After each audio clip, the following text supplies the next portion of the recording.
And for more analysis, we're joined from Ramallah with Mr. Omar Al-Ghoul, a member of the Central Council of the Palestinian Liberation Organization. A very good day, sir, and a warm welcome to our program. Mr. Al-Ghoul, given the current stalemate, do you think Israel has any feasible plans for the future of Gaza in 2025? And what are these plans likely to look like?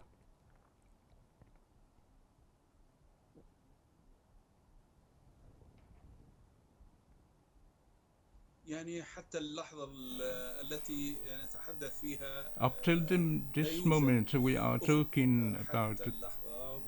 We have no horizons, and Benjamin Netanyahu's government is to continue the mass genocide throughout Palestine, in particular in the enclave, for the 54th day, and we've already exceeded the 15th month of genocide. Yet, I've just noted there is no signs of making an exchange of detainees between the Israelis and the Palestinians, as Netanyahu's government don't intend to make the deal. And I think that several of the news channels and several media platforms internationally and in Palestine argue that Benjamin Netanyahu will continue up till the elected President Donald Trump take his post in the 20th of January and to overcome the taking the presidency of the United States of America in the White House, as he stated in several statements with the Minister of Finance, Jim assured even if a deal were made of the exchange of the detainees, the war will continue. I mean, he isn't going to stop, Benjamin Netanyahu, at the signing the 60 days of truce, less or more. Therefore, he's going to, according to his plans, even what he claims as achievement, the full victory. Hence, I do not think that the matters are very clear until this moment in the political path of Israel, especially that the current government has a clear direction to continue on the mass genocide. Not this only, but several of them, in particular the advocates of the religious Zionism, is to regain this settlement in the enclave, according to the statements of Trump, and talks about the necessity of putting an end to the war before taking Donald Trump the post of in Washington. But it is early to predict or forecast of what the upcoming days will bear. But I personally, I wish to say that the U.S. administration, upon taking office, intended to put an end in the war. Okay, sir, I just want to, at this point, to just comment and tell you that it's not about detainees exchange or the release of the detainees from Benjamin Netanyahu's point of view, because it did not start on the 7th of October of the year 2023. It's been decades and decades, sir, and genocides and apartheids. And now I move on to welcome Mr. Maher Safi from Gaza, a political analyst. A very good day, sir, as we begin 2025. Many observers are wondering whether Gaza will see the end of this brutal war in the near future. Given the ongoing escalation of attacks by the IOF, What are your expectations for the war's future in Gaza, sir? Will it continue throughout 2025?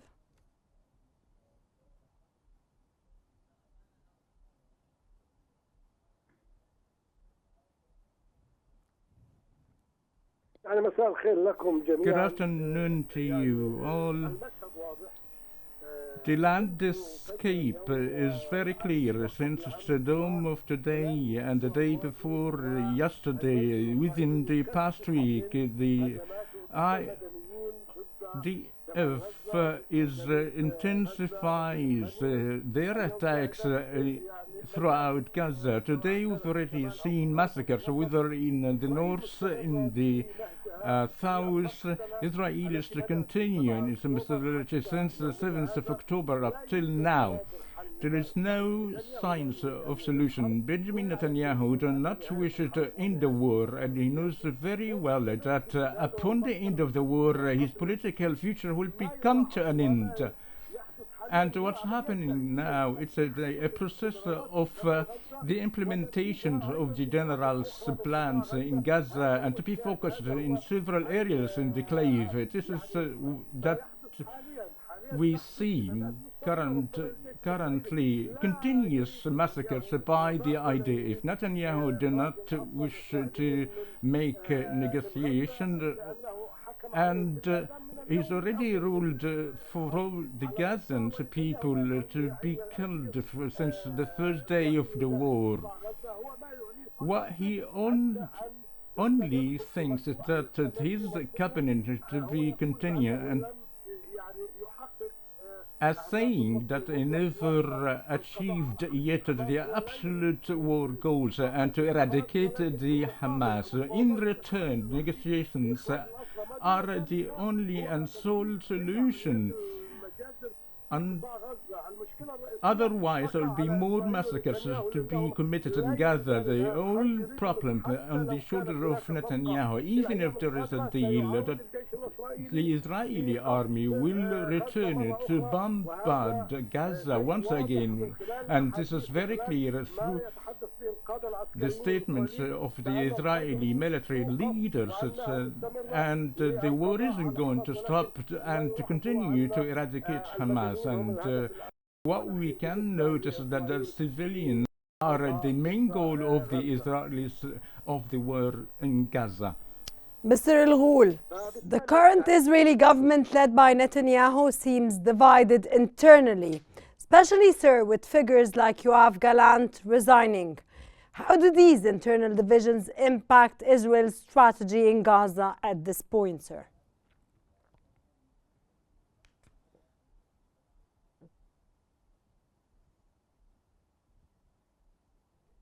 They do not listen to any types of oppositions. No, they don't, sir.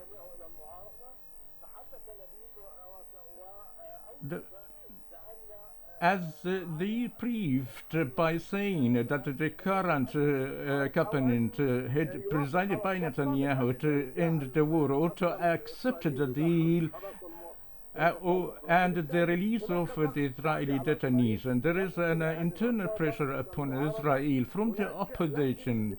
Yet, for Netanyahu, he thinks that this is a fall or a setback for him if he returned the retaliate about his main goals. Therefore, the opposition in Israel unfortunately never succeeded in full pressure upon Netanyahu, as Netanyahu wants to continue the massacres and achieve the absolute war goals, as said. So he does not listen to the others, nor to the opposition, the families of the Israeli detainees on demanding and they're protesting in Israel. He does not listen to any talks coming from mediators, whether they are Arab or American, but he insists to implement the planned displacement in Gaza. All these are agendas need to be implemented by Netanyahu in order to implement either the old or new plans. And therefore, Trump's new administration isn't going to make any effect or will continue, and Netanyahu has the only solution to put an end for everything. Mr. El Ghoul, following the resignation of former Defense Minister Yoav Gallant, how do you assess the internal divisions within Israel's leadership? And do you believe these rifts will hinder or accelerate Israel's military and political objectives in Gaza?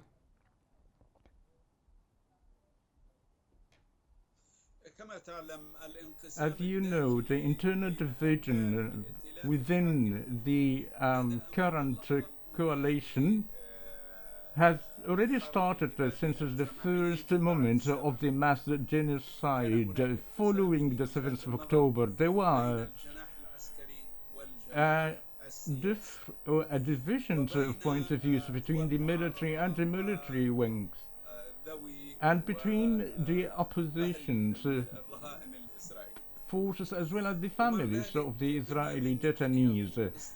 Although Benjamin Netanyahu has managed to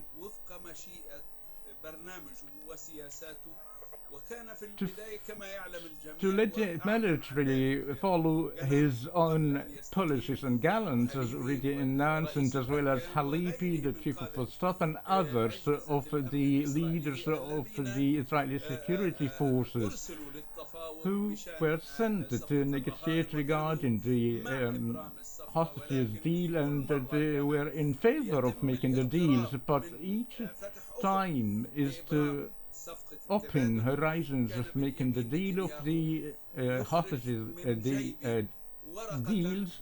Netanyahu's just using a card of his hands to put the hinders and obstacles, including the message who sent to the US president. Yes, sir, he is putting the obstacles. I'll leave it there. Mr. Safi, Israel's government has made it clear it wants to find an alternative to Hamas in Gaza. From a Palestinian perspective, what would be the implications of such a move, and what alternatives to Hamas rule could be acceptable to Palestinians?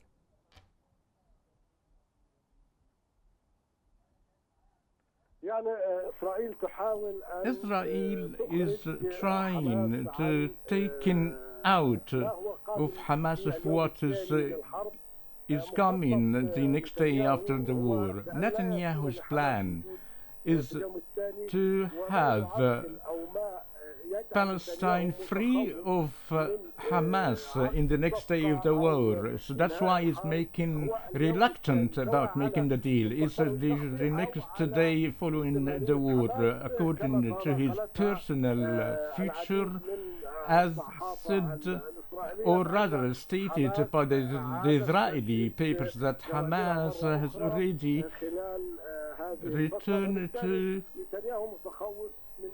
or resumed his powers once again, and maybe the Community Support Committee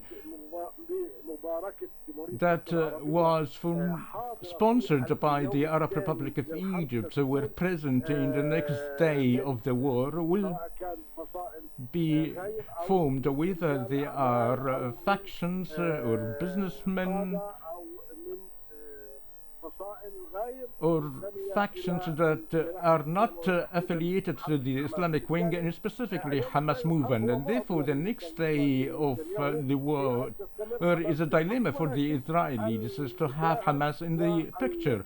But what is expected of the next day of the war?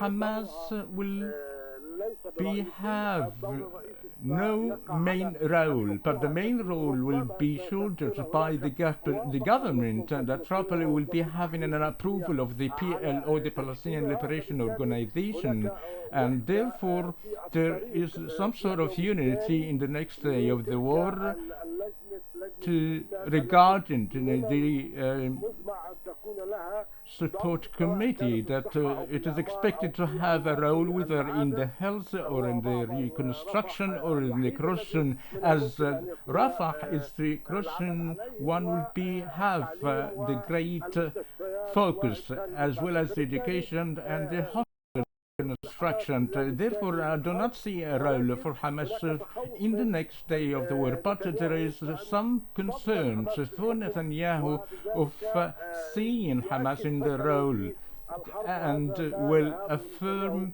his failure in the war. And it's not about Hamas, sir. It's not about Hezbollah. It's not about anything. It's about Benjamin Netanyahu and the idea of changing the Middle East map and continuing his genocides and atrocities in the Gaza Strip and in southern Lebanon and violating, sir, the ceasefire that was supposed to take place in 60 days. Mr. El-Ghul, internal political pressures within Israel, such as the role of far-right groups and the resignation of key political figures, seem to be complicating Israel's decisions. How might these factors influence Israel's approach, especially with respect to detainees and any potential ceasefire, sir?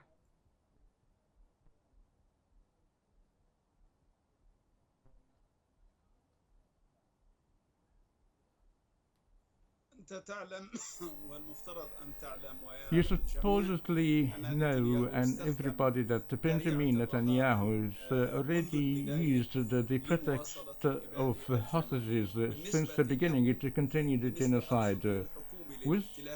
For the governing coalition, they consider the hostages as already being dead, as stated by Ben Gvir and Smotrich in the beginning, and even Netanyahu within the closed door, as announced by one of the Qnews members in the Likud, as quoting that Netanyahu is not paying too much concern of releasing hostages, but he considering that they are the victims of the genocide, and he is even trading with them and trying to extend the terms of the war. And he is or does not wish to release them. This would affect even the far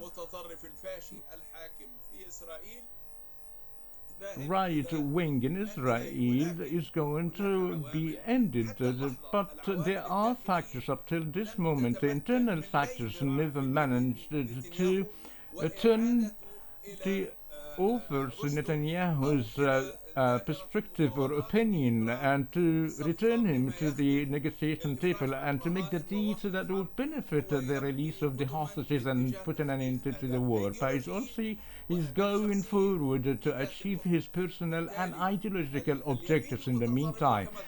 And as you've mentioned, with respect to the far-wing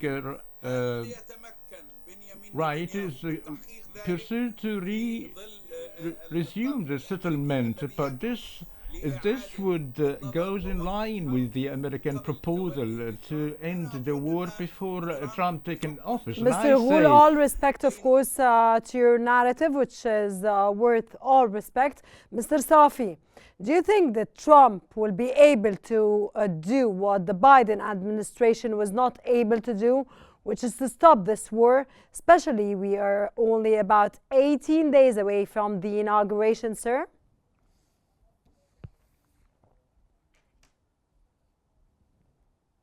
I do not see I do not foresee that the upcoming President Trump to have a direct role in making the deal. And therefore, as you've already mentioned before, that Netanyahu would only want to decide when and how the deal will be made. The deal will about to be executed. But as always, Netanyahu is coming out by laying out on a crippled conditions, and I think that such a condition could be overcome in a bid to release the hostages, as Netanyahu is not paying too much concern about Netanyahu. And I think that Trump also hints to threats to Hamas as well as the Middle East region. It could be a solution in the upcoming days, but in the war, and I doubt that Trump will be having a role to put an end of the war in Gaza, but the ideology and the shaping the reality of Gaza and the Palestinian territories in light of the Israeli government and the limitless support of America, and therefore I think that the matters are too much sophisticated.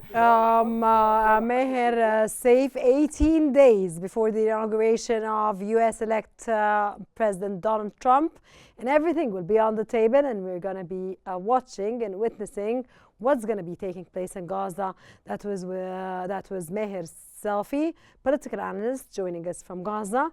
And from Ramallah, Omar Al Ghoul, member of the Central Council of the Palestinian Liberation Organization. Thank you so much for your informative knowledge and insights.